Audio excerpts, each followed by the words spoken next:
വാ വാ വാ കുടിക്കേ കുടിക്കേ. ആശാനെ, നാട്ടുകാരെ പേടിച്ച് അച്ചു നാട്ടിൽ നിന്ന് മുങ്ങിയെന്നൊരു ന്യൂസ് കേട്ടല്ലോ. അച്ചു മുങ്ങിയാലേ ഞങ്ങളിവിടെ പണയം വെച്ച സ്വർണത്തിന് ആശാൻ സമാധാനം പറയേണ്ടി വരും. ഇതിപ്പോ നാട്ടുകാരുടെ മൊത്തം ഒരു പ്രശ്നമായതുകൊണ്ട് ഞങ്ങൾ എല്ലാരും കൂടെ കൂടി ഒരു ജനകീയ കമ്മിറ്റി ഉണ്ടാക്കിയിരിക്കാം. ഞാനേ അതിന്റെ കൺവീനർ. ഓഹോ, അതിനും നിങ്ങളൊരു കമ്മിറ്റി ഉണ്ടാക്കിയോ? നല്ല കാര്യം. അച്ചു എങ്ങോട്ട് മുങ്ങിയൊന്നുമല്ല, നിങ്ങളുടെയൊക്കെ പ്രശ്നങ്ങൾക്ക് പരിഹാരം ഉണ്ടാക്കാൻ പോയതാ. ഇന്നോ നാളെയോ അവർക്ക് എത്തും. ഇന്നത്തെ സ്വർണ്ണവില അനുസരിച്ച് നഷ്ടപ്പെട്ട സ്വർണത്തിന് ഞങ്ങളൊരു വില നിശ്ചയിച്ചിട്ടുണ്ട്. ഞങ്ങൾ ഇവിടുന്ന് മേടിച്ച പണവും പലിശയും കഴിച്ചിട്ടുള്ള കണക്കാ. 1,40,000 രൂപ തന്നാലേ അച്ചുവിന് ഞങ്ങളോടുള്ള ബാധ്യത തീരൂ. ആശാൻ കൂടി അറിഞ്ഞിരിക്കാൻ വേണ്ടി ഞങ്ങളിത് പറഞ്ഞുകൊണ്ടിരിക്കണേ.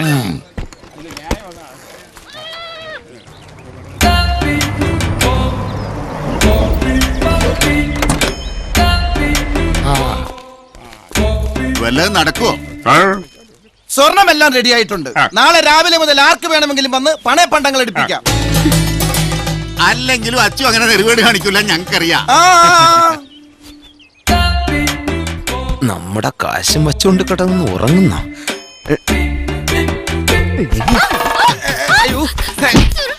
എന്റെ മുടിന്ന് വിടുവന്നെ തലയെത്തിയെന്ന് പറയാൻ വിളിച്ചതാ. സത്യം പറഞ്ഞ ഇപ്പഴാ ടെൻഷൻ മാറിയത്. ഏതായാലും കാര്യമൊക്കെ ഭംഗിയായല്ലോ.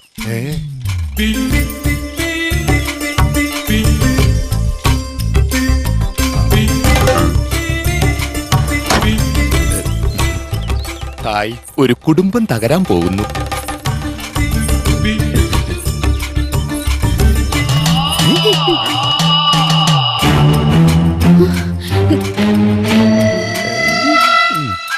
മോള് ഏതാ? ഇവര് താലി കെട്ടിയ പൊണ്ടാട്ടി.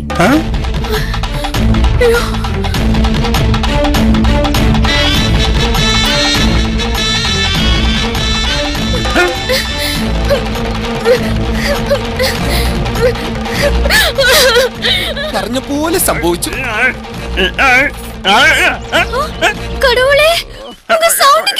അത് ജനിച്ചപ്പോഴേ സ്പീക്കർ കത്തിപ്പോയതാ. ഭാര്യ അകത്ത് പോയി തൂങ്ങി ചാന്നതിന് മുമ്പ് വേഗം പോയി കാര്യം പറഞ്ഞ് മനസ്സിലാക്ക്. ഒരുമാതിരി പൊട്ടന്മാരെ പോലെ പെരുമാറല്ലേ. അന്ത പൊണ്ണാണ് இந்த ஆளிന്റെ ഒറിജിനൽ പൊണ്ടാട്ടി. என்ன சொல்றீங்க? ഉണ്മ சொல்றேங்க.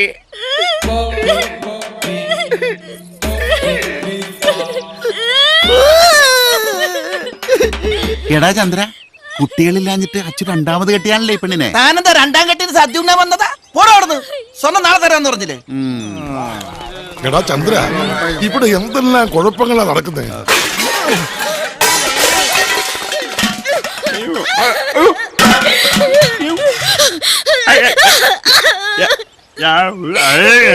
വേണ്ട, എനിക്കൊന്നും കേക്കണ്ട. എനിക്കെല്ലാം മനസ്സിലായി. പൊള്ളാച്ചെന്ന് കെട്ടിയതാണെന്നോ? തല്ലിക്കോ, തല്ലിക്കൊന്നു തന്നെ. അച്ചൂട്ടൻ കാണിച്ചു ചെയ്താലും മോശമായി പോയി.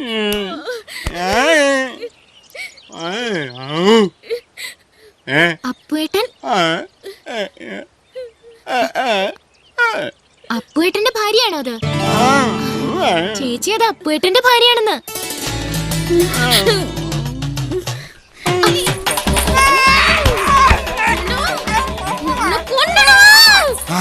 ആശാനെ, അടുത്ത പാലയിൽ ഭദ്രകാളിയാക്കാൻ പറ്റിയ പെണ്ണ.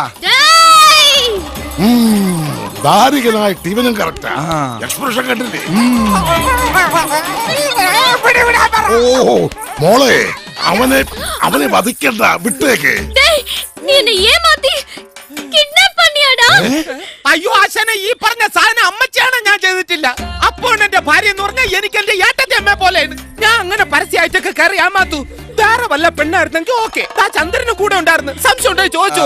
അതായത് പിടിയും വലി ഉണ്ടായപ്പോ ഈ കുട്ടി തെറ്റിദ്ധരിച്ചതാ. ഇവൻ അങ്ങനത്തെ ഫാമിലി പെട്ടൊന്നുമല്ല. എനിക്ക് ഫാമിലി പോലും ഇല്ല. உங்க புள்ள எம்ஜிஆர் படம் மாதிரி டபுள் ரோல்னு நான் நினைக்கவே இல்ல. டேய், ஒரிജിനൽ എങ്ങടാ? ഞാൻ എടുത്തില്ല. പുരുഷൻ എങ്ങടാ? പൊള്ളാച്ചിലുണ്ടാവും. മോള് വിഷമിക്കണ്ട, നീ ഇവിടെ ഉണ്ടെന്നറിഞ്ഞാൽ ബ്രഹ്മാസ്ത്രം പോലെ അവനിങ്ങെത്തും. ഏതായാലും നീ വലതുകാല വെച്ചുകയറിയുടെ കുടുംബത്തിൽ തന്നെയാണല്ലോ വന്നിരിക്കുന്നത്. അതുകൊണ്ട് സന്തോഷമായിട്ടിരിക്കും. അപ്പോൾ എവിടെ ഉണ്ടെങ്കിലും ഈ അളിയൻ ഓടിച്ചിട്ട് പിടിച്ചുകൊണ്ടുവന്ന് തരും. എന്റെ പെങ്ങൾ ഹാപ്പി ക്രിസ്മസ് ആയിട്ടിരിക്കും. ആ കൊണ്ടുവന്ന് തരൂന്ന് പറഞ്ഞാ കൊണ്ടുവന്ന് തരും. അപ്പോണ്ണം തന്ന പണമെല്ലാം ബാഗിലുണ്ടല്ലോ. എന്നാ പിന്നെ മോള് വലതുകാലം വെച്ച് ഐശ്വര്യമായിട്ട് കേറിക്കോളൂ.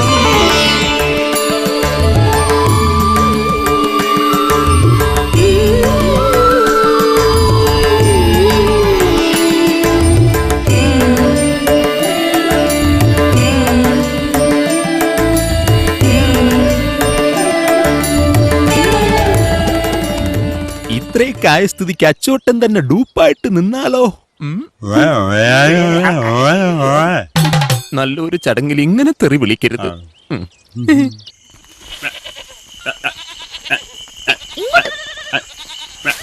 എവിടെ ഓടുന്നു? എടാ നീ വന്നേ. അപ്പൂനെ കുറ്റപ്പെടുത്താതെ ഞാൻ കാര്യങ്ങൾ പറഞ്ഞു. ആ പെങ്കൊച്ച് സ്വർണവും പണവും തരാൻ നിന്നെ അന്വേഷിക്കുന്നുണ്ട്. വാ വാടാ.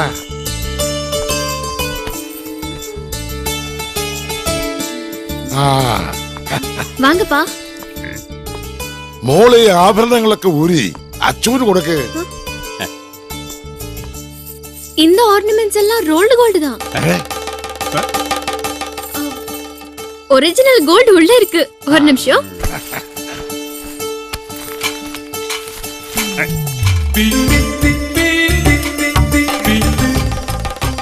இது கோல்டு, இது கேஷ்.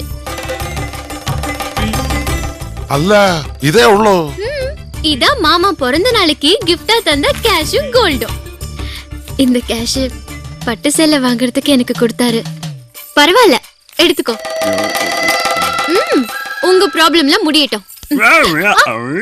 എടാ ഞാൻ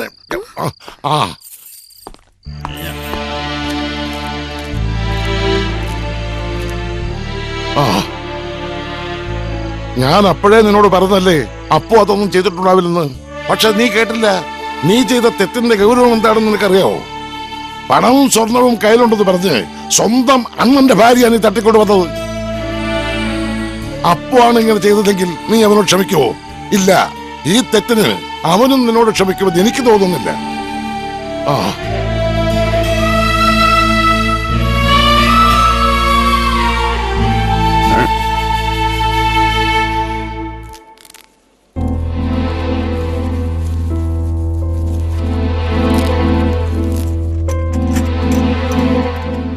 ഏതായാലും അച്ചു ചെയ്തത് ഒരു തരത്തിൽ നിനക്ക് ഉപകാരമായെന്ന് ഞാൻ പറയൂ. എന്തുപകാരം? കുട്ടികളില്ലാഞ്ഞിട്ട് അച്ചു തേൻമൊഴിയെ രണ്ടാമത് കെട്ടിയെന്നാ നാട്ടിലൊക്കെ പാട്ടായിരിക്കുന്നത്. നാട്ടുകാരെന്ത് വേണമെങ്കിലും പറഞ്ഞോട്ടെ, നീ വെറുതെ എരുതി എന്നെ ഒഴിക്കല്ലേ ഗോവിന്ദ. അവൻ എന്ത് പോക്കൃത്തരം കാണിച്ചാലും ന്യായീകരിക്കാൻ ആളുണ്ട്. നാട്ടിൽ സ്വർണവും പണവും മോഷ്ടിച്ച കള്ളൻ എന്ന ചീത്തപ്പേരെ ഈ അപ്പുന. അപ്പുന്റെ കൂട്ടുകാരൻ എന്ന് പറഞ്ഞ് നടക്കുന്ന എനിക്കുണ്ട് കുറച്ച് നാണക്കേട്. അതുകൊണ്ട് പറഞ്ഞതാ. എന്നാ നാട്ടിൽ ചെന്ന് രണ്ടും കൂടെ വെട്ടിയും കുത്തിയും കണക്ക് തീർക്കട്ടെ. അതിന് തന്നെയാ പോകുന്നത്. എന്നെ കള്ളനാക്കിട്ട് എന്റെ പെണ്ണിനെ ഇവിടെ നിന്ന് അടിച്ചോണ്ട് പോയതിനെ പിന്നെ ഞാൻ വെറുതെ വിടണോ? ചെല്ലുന്നുണ്ട്. ഞാൻ ഇവിടെ നിറങ്ങിയാൽ നേരെ അങ്ങോട്ട് തന്നെയാ പോകുന്നത്.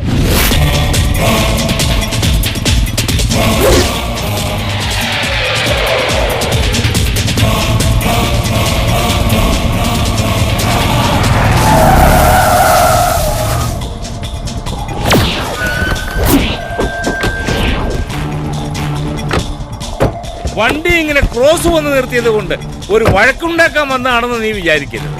നമ്മുടെ പഴയ കൂട്ടുകച്ചവടത്തിൽ ഞാൻ നിനക്ക് കുറച്ച് കാശ് തരാനുണ്ട്. അത് തരാൻ വേണ്ടി വന്നതാ. ശിവ,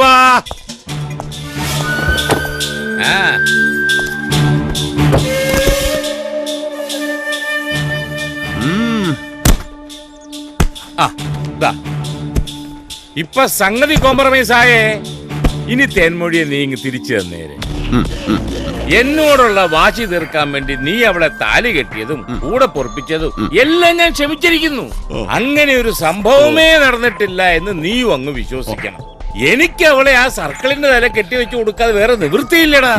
അല്ല, അതിലെനിക്കും ചില ഗുണങ്ങളൊക്കെ ഉണ്ട്. ഓ ദേ ആ പട വരുന്നു.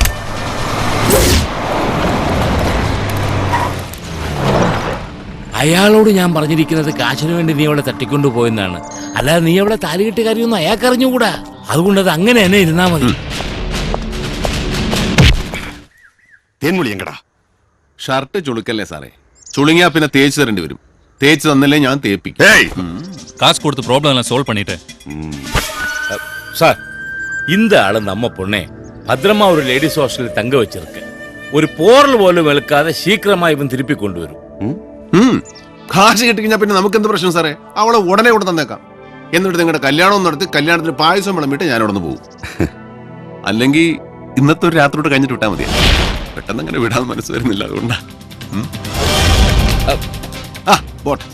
സാർ ഒരുപാട് ആഗ്രഹിച്ചല്ലേ. പിന്നെ നിങ്ങളുടെ കല്യാണം കഴിഞ്ഞ് ജനിക്കുന്ന കൊച്ചിന് എന്റെ മുഖച്ഛായ ഉണ്ടെന്ന് പറഞ്ഞ് കുറ്റം പറയരുത്. അത് പാലക്കാട്ട് നിന്ന് വീശുന്ന ഒരു പ്രത്യേകതരം കാറ്റിന്റെ സമ്പർക്കം മൂലമാണെന്ന് വിചാരിച്ചാൽ മതി. എടാ കണാപ്പ, ഞാൻ താലി കെട്ടി എന്റെ ഭാര്യയാണ് നിന്റെ തലയിൽ കെട്ടിവെക്കാൻ നോക്കുന്നു. ഉരിയില്ല തേൻമൊഴി, ഞാൻ താലി കെട്ടണ ഏൻ പൊണ്ടാട്ടി. എന്താണ് എന്നെ ഏമാത്ത പാക്കറായ മുട്ടാൾ.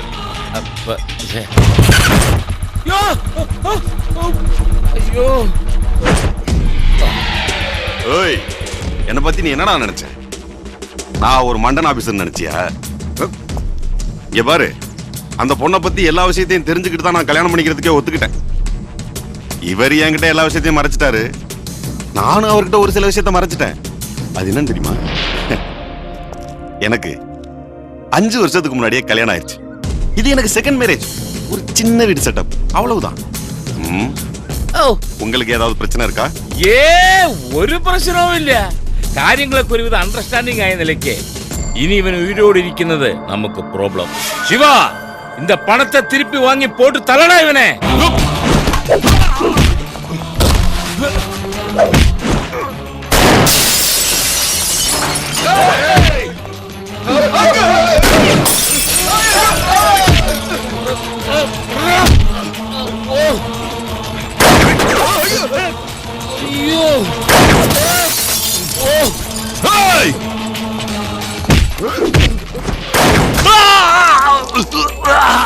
ശിവ,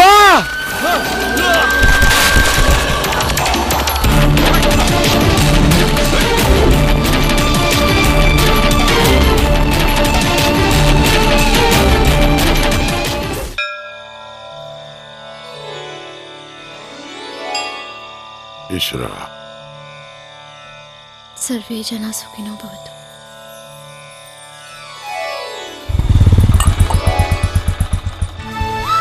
மாமா போங்க மாமா. இத்தனை நாள் எங்க போயிட்டீங்க? நான் நீங்க நினைச்சு உங்க தம்பி கூட ഓടി வந்துட்டேன். എടാ, ഒരു കല്യാണം കഴിക്കുമ്പോ മിനിമം സ്വന്തം തന്തയെങ്കിലും അറിയിക്കണ്ടേ? അതങ്ങനെ അറിയിക്കുന്നതിന് മുമ്പ് പൊട്ടം കഴിവർ ഇവളെ അടിച്ചോണ്ട് ഇങ്ങോട്ട് പോകുന്നില്ലേ? എവിടെ കള്ളപ്പ നീന്നവനെ ഞാൻ കൊല്ലും. അവൻ ഇവിടെ ഇല്ല. ശിവകാശിയില് ബാലയുടെ നോട്ടീസ് അടുപ്പിക്കാൻ പോയിരിക്കുക. ലക്ഷ്മി ആണെങ്കിൽ അമ്മൂനെയും കൂട്ടി അവളുടെ വീട്ടിലേക്ക് പോയി. എന്നാ അച്ഛൻ അവന്റെ ഫോട്ടോ വെച്ചൊരു നോട്ടീസ് കൂടെ അടിച്ചോ, പാവന സ്മരണയ്ക്കെന്ന് പറഞ്ഞു.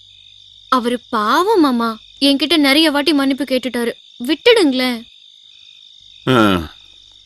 എടാ, ചെയ്ത തെറ്റിന് ഇവളോട് അവൻ ഒരുപാട് മാപ്പ് പറഞ്ഞു. ഇനിയും നീ അവനെ ദ്രോഹിക്കരുത്. ഓ, ദ്രോഹങ്ങൾ ചെയ്യുന്നത് ഞാൻ മാത്രം. അത് പണ്ടും അങ്ങനെയാണല്ലോ. പിന്നെ പോലീസുകാർ ആരെങ്കിലും അന്വേഷിച്ച് ഇവിടെ വന്നാ ഞാൻ ഇവിടെ വന്നിട്ടേ ഇല്ല. ഇവിടെ പൊട്ടം മാത്രമേ ഉള്ളൂ, മനസ്സിലായോ? എന്താടാ, നീ ഇവിടെ വല്ല കുഴപ്പമോ കാണിച്ചിട്ടാണോ വന്നേ? അത് ഈ തമിഴ്നാട് പോലീസിന് ഇടയ്ക്കിടയ്ക്ക് എന്നെ കണ്ടില്ലെങ്കിൽ ഉറക്കം വരികയല്ല, അതുകൊണ്ടാ. തൽക്കാലം നീ പോയി കുളിച്ചു വല്ല കഴിക്ക്. மாமா, அங்க என்ன பிரச்சனை?